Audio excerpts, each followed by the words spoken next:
Welcome back, guys. What is up? Warhawk82 here, and I'm back with another easy to follow tutorial on how to do the fireball for Black Ops 3 zombies in the Eisendrache.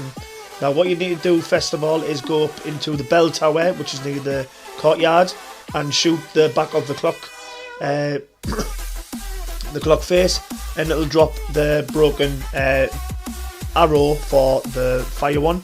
Now this one, you do have to start it down at the rocket, so you do need to save up a few points so that you can buy the teleporter room door, which is 1500, and then obviously 500 for the teleporter. Now what I do suggest doing is I would start off by zombie training down in the rocket area if you don't have a lot of points, and just basically zombie train down there until the rocket's due to fire.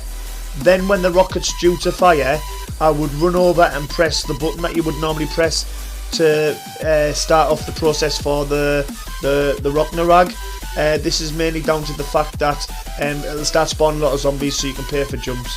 Now if you look on your left hand side there, just at the top corner, I'm just about to aim at there, that is what you're aiming at. That is the place that you need to shoot once the rocket has fired, and you get your ass out of that room as soon as possible, just after the rocket's fired, and then that will be glowing up red with like sort of an orb at the top, and it's the orb at the top that you need to aim at basically, and you will see this very shortly.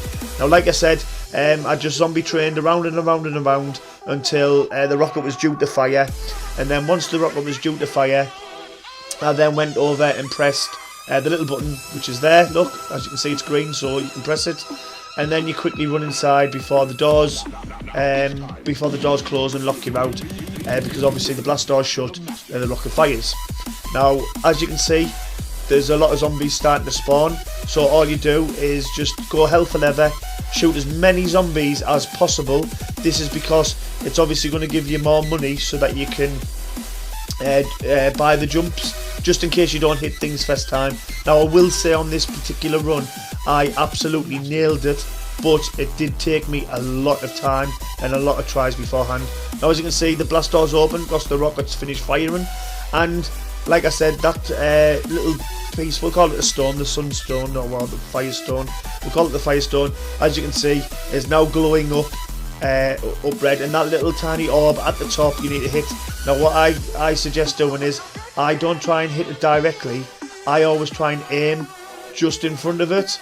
So as you can see there, I've aimed just in front of it, boom, and it's registered, which is obviously good because that's what you want. So first time hit, and what I would suggest is the minute you hit it, don't just run for the teleporter and try and jump over, because you have to give it sort of time to settle, because if you don't, when you do this first jump here back to the main part of the map, what'll happen is because the fireball that situates above the death ray won't have settled, it won't allow you to hit the first target. Now here's the first target. Now as you can see there, that was the first target, and I actually hit the first time. Now what I would suggest is, as I fly over and hit it, you can actually hear like a noise, like a sort of noise, like a wispy sort of whisper sort of noise. That is the sort of noise that you want to hear, because that means you've hit it directly. And there you go, I've hit it. I've showed you in slow motion on what you need to do. Basically, as you're going up, you go up, just sort of aim and twist sort of right and down, and as you're going across the main walkway, just press shoot, and hopefully your arrow will be true. Now like I said, all you need to do when you're jumping is just sort of turn to the right and look down sharp, and you should get that one pretty well. The second one is around this part, and again listen for the wisp. There, like I said, you can hear it there. And all this one is basically, you just have to sort of aim slightly to the right before you jump, and then also be prepared to sort of aim again at your feet. And you should get this one pretty easy. This is actually the easiest jump out of the three of them. The one obviously from the rocket over is probably your hardest, because you're in the air a little bit longer, and you need to judge sort of your shot and where you're aiming a little bit more. But I would suggest always charge your bow up before you jump, because then even if you do jump over a little bit sooner than you realise and stuff like that, then at least you're prepared with the arrow for the shot. And also, if you're playing as a team, if you don't have enough points, your teammates can buy your jumps for you, as long as you shoot the target. So there's the second one. Now the third one is that jump there, which is in the courtyard. So as you can see there, I'm actually struggling for points because I'm still in round 5. And what I do is, I get enough points there, the zombie point, and again, listen. There, now as you can hear, you heard the little wispy noise again. That signifies that you've hit it. So obviously I can see you you've hit it, because fire will go around the ring. And also, if you're unsure, walk over the top of it and you'll get an orange glow around your screen. Now I will say that I normally struggle with this one, and the technique I seem to find is I try and aim and just swing round and look down, and I actually try to aim for the teleporter. If you can try and shoot, or you aim sort of towards the teleporter and shoot, but try and aim just below the teleporter, which, I mean, it might take you a few times to get used to. That's fine, that's perfectly normal. Just keep plugging away at it. But if you do turn sharp and look at the teleporter, try and fire towards the teleporter, chances are you'll hit it. I mean, yeah, a lot of practice does help, but 9 times out of 10 it is pure luck if you get it, because the fact that sometimes the jumps go a little bit quicker than they do normally. Now the next stage is, once you've hit all 3 of them, or even not even all 3 of them, just as soon as you've lit one up, what you do is you stand in the middle and you start killing zombies just like I did there. Now it's the exact same process for all 3 of them. It doesn't matter how far away the zombies are, as long as you stand inside that circle, then it will always get an orb out of it. So they could be close, they could be miles away, it doesn't matter, as long as you are stood inside that actual flame circle and you've got orange around your screen. So as you can see there, I'm going through the motions of doing each one, and then once you've done each one, you'll actually get a quote off your character saying maybe the bell tower, or the bell tower's maybe the bell tower's interesting, or maybe the bell tower's got a new message for us or something.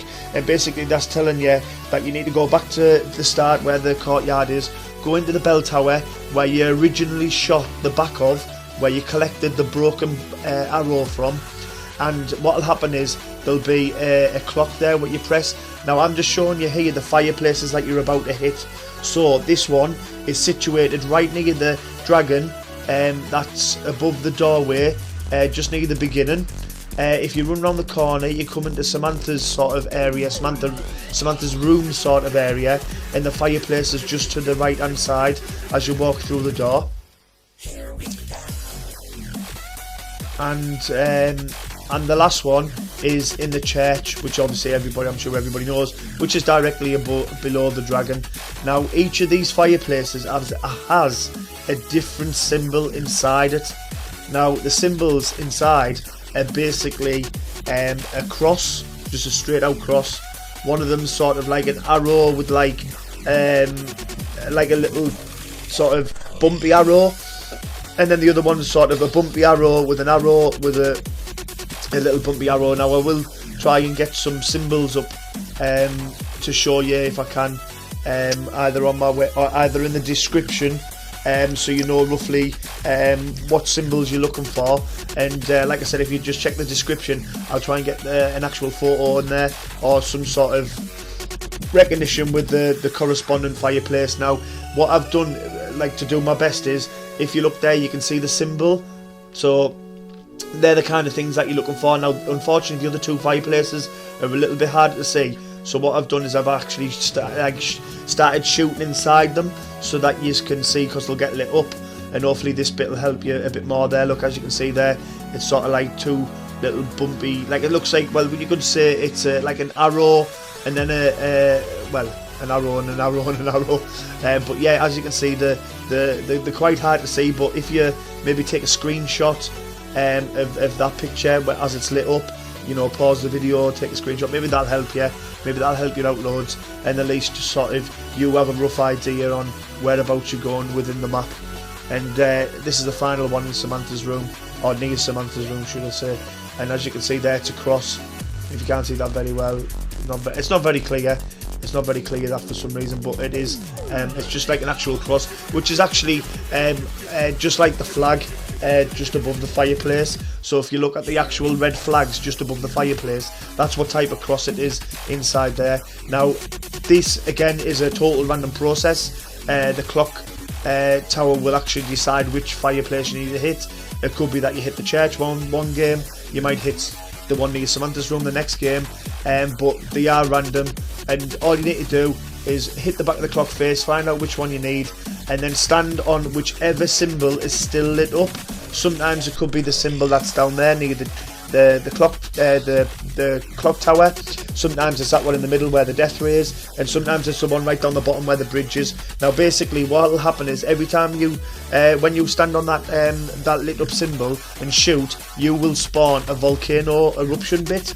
Now you got 4 arrows to get to your fireplace, 4 arrows, so don't worry if you miss your first shot or you mess your first shot up, you've still got 3 to redeem. Now I've never really struggled with getting to a single fireplace with any place, and this is mainly because, you know, you can always judge your first one and then recover off your second and third, and then your last one you generally get somewhere near. Now I will say, don't panic if you don't do it, but you can't start, you can't do it again, sorry, until the start of another round. So you have to start a fresh round if you want to do it. So just take your time, make sure you pick a decent shot. If you have to, just walk your route, go over and have a look. Now as you can see there, once you hit it in the fireplace, if you get it within 3 shots, you get a max ammo. And then what you need to do is go over, press square, and once you press square on your arrow, go upstairs where that fireball was above the death machine, and just press square. You don't have to shoot, you don't have to kill, you don't have to charge up anything, you just press square. And if it doesn't work, just look up a little tiny bit so you're looking at the actual fireball, and just press square. Once you do that, it drops the arrow, and then like you've just seen I've done there, you come down into the pyramid area just like all the other bows, and put your arrow in the corresponding area, get another max ammo, which obviously if you're playing as a team it helps massively, and then kill souls in and around the pyramid area. And then once you've killed enough souls, walk over to it, press square or X or whatever your buttons might be, depending on your configuration, and then obviously it'll give you the bow. Now as you can see, the bow is I think it's amazing. It's visually one of the best ones, I think, and I actually prefer the fire bow. If you're ever watching me stream live, if I'm playing with the 2 guys who I make a lot of my videos with, Killer and Ollie, then I tend to use the fire bow. Right, that's everything from me for now then, guys. Hopefully you found this video helpful. Don't forget to leave a like, comment, because you know, it'll be muchly appreciated, and also don't forget to hit that sub button. But until my next video, that's Warhawk82 out. Peace.